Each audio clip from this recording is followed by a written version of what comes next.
Befundisi bulisa abashumayeli abavangeli abadala ndibulise ibandla lonke ndingoka mdongwe ndisinisiwe Xolizono ngenyilanga ndinomnqweno wokuyezulwini ngokuzalwa ndizalwa kulali yaseapha kwathi kwidolophu yoGatyana kodwa ke ngokusebenza nangokuphangela ndikwilali yaseNcisiminde kwaNdiki kulapho ndisuka khona noba kulapho ke ndihlala khona amaxesha amaninzi. Amen.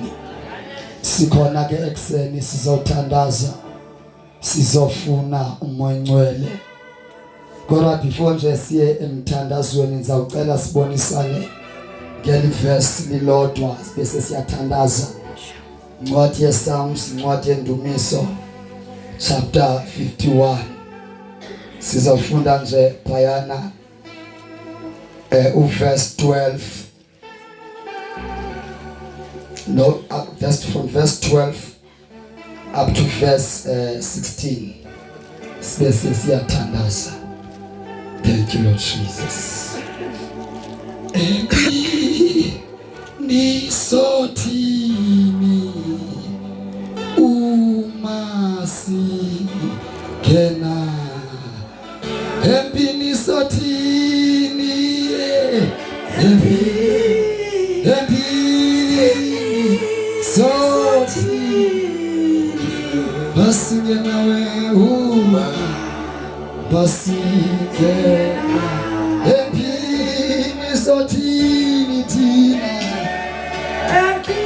empini sotini basinge nawe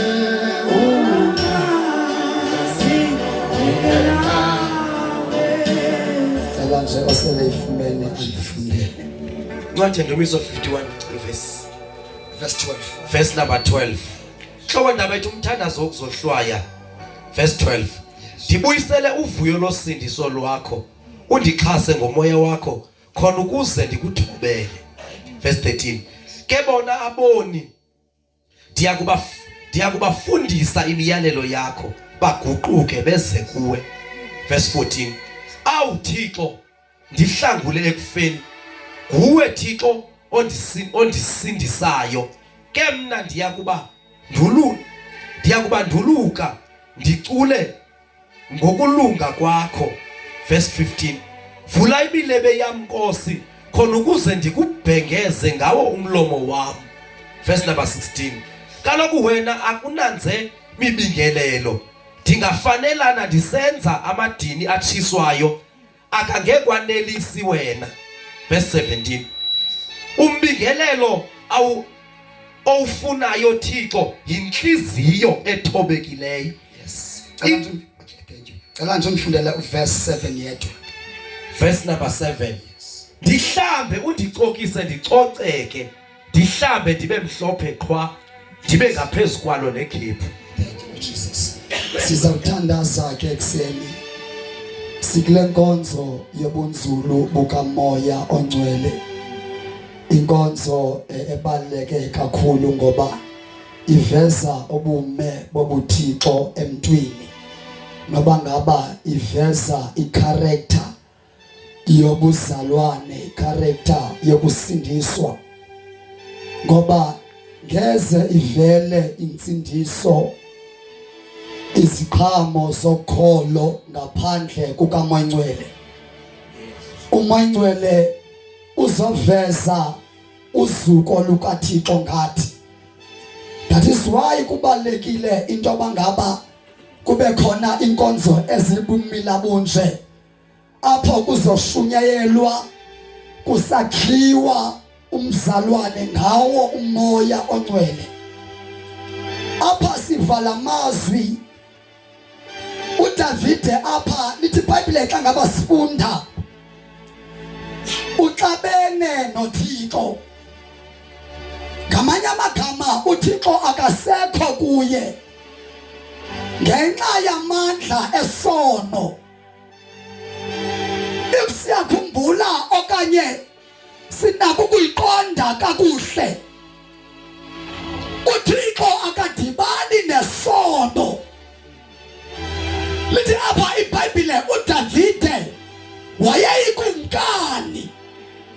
Njengoba ngaba eyikumkani nje, walahlekelwa ngumoya oNgcwele. Ingakho uDavide simva apha ekhala esithi ewe ngiyazibona ndonile, kodwa umoya wakho ungawususi kimi.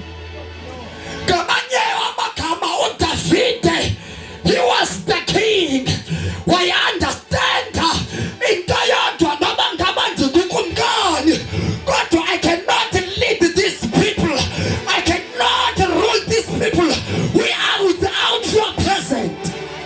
Ingakho uDavide apho asibona khona into abangaba wonile, lithi iBhayibhile lami kade wasifunda khona, wenza umthandazo evuma isono. Udangerous umzalwane onomoya oNgcwele, ngoba umoya oNgcwele xa ngabe khona, it means then that there is power, kukhona amandla kaThixo. The reason why sibona abazalwane bebethwa bebuya namva kungenxa yoba ngabakekho umoya oNgcwele. Sibona abazalwane behlupheka in the spirit, even physical, it's because akekho umoya oNgcwele. Lento yenziwa nguSathane. Ayona njongo kaSathane ukususa ibandla kumoya oNgcwele. Once nasuka ibandla kumoya oNgcwele, number one, ebandleni kuzogcwala abantu abahlebayo, kuzogcwala abantu abangalawulekiyo because akho umoya oNgcwele. Uthona umzalwane xa ngaba eyiveza indaba kamoya oNgcwele, wenza umzekelo ngomuntu ophethe ngomuntu ohlebayo. Lo mzalwane uvisa into abangaba ndiyahletshwa enkonzweni, and abanye abazalwane babhizi babenza isono, abanye bacofa oWhatsApp kushunyayelo. Uthi lo mshumayeli xa ngabe ethetha, the reason why ubona abantu abakubhekayo, the reason why intshumayelo ungazidirecti kuwe uzizise kwabanye abantu is because ubelwe ifocus. Uthi ke ngololo lo mzalwane xa ngabe ecacisa lento, uthi ka uthatha a glass of water, a glass that is being full of water, uthi walk around the church uphethe le glass. Bear in mind this glass was full of water. Uthi hamba around the church, ujonge into abangaba ukhona, uzabona abanye amabala abanye abantu, okanye uzabona abantu abakuhlebayo, okanye wena uzabona ingxaki nabazalwane. Uthi nomshumayeli wayenza lento, wahamba around the church. Ngexesha ahamba around the church, the focus was on the bottle of water, okanye yayikule glass yamanzi. Njengoba ngabe hamba nje lo mzalwane, ifocus yakhe ilapha emanzini, into abangaba namanzi mawangachitheki. Uyabuya ke ngokulo mzalwane uza kuthatha umfundisi, uyabuza uthatha umfundisi, ubabonile na abantu abahleba enkonzweni, abahleba wena, ubabonile abantu abaphixanisayo apha enkonzweni, abahleba wena. Uthi ke ngalo mzalwane, andibonanga namnye umuntu owenza lonto, even abakosi ifone enkonzweni. Uthi unabangela kungenxa into abangaba you were focusing on something. The reason why ibandla lezohleba kungenxa into abangaba alifocusanga kumoya oNgcwele. The reason why abazalwane bezothi intshumayelo zidirectwa kubo kungenxa into abangaba bafocusanga kumoya oNgcwele. Wazi umzalwane wangafocus kumoya oNgcwele zibalenzi izinto ezibiwayo. Sawuthandaza sawuthandaza. Ndiphambile apho uDavide wayibona lento, andikwazi uphila ngaphandle kukamoya oNgcwele. Wathandazela into yodwa, umoya oNgcwele wakho ungasusi kuwe. Nawusikwe ibandla lenjalo elingena kumangcwala abantu abasambazi nomasi sikulangaza kamangcwala sisogcwaliswa nguye. Asibe ngenyawo sothandaza sikulangaza kamangcwala funeka siphume sigcwele ngamandla kamangcwala.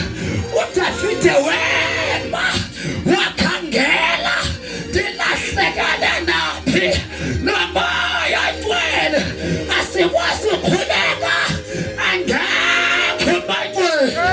Kuyanyanzeleka simfune.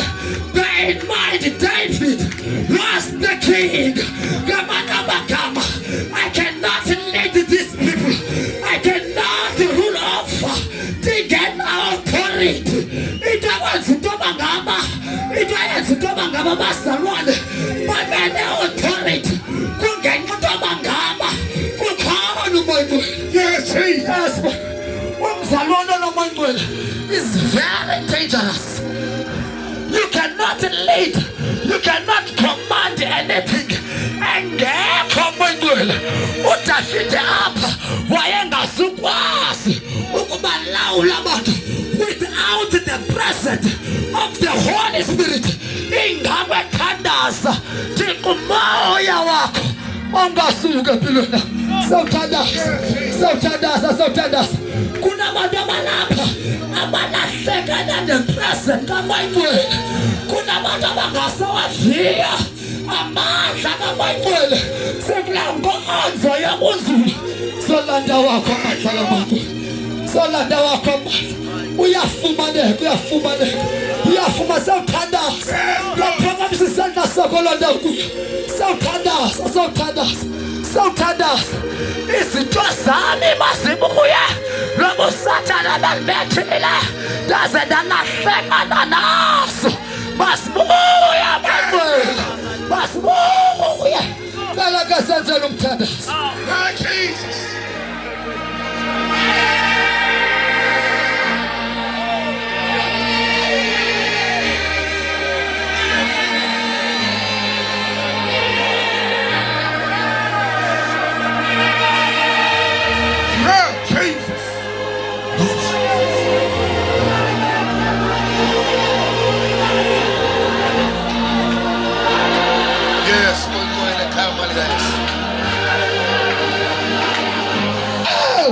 Jesus. Ngicela mzalwane wami ufocus kumoya ngcwele. Kawucela umoya ngcwele. Yilwana lento kubambayo. Cela umoya ngcwele. Wakhala uDavide wathi hlambulelana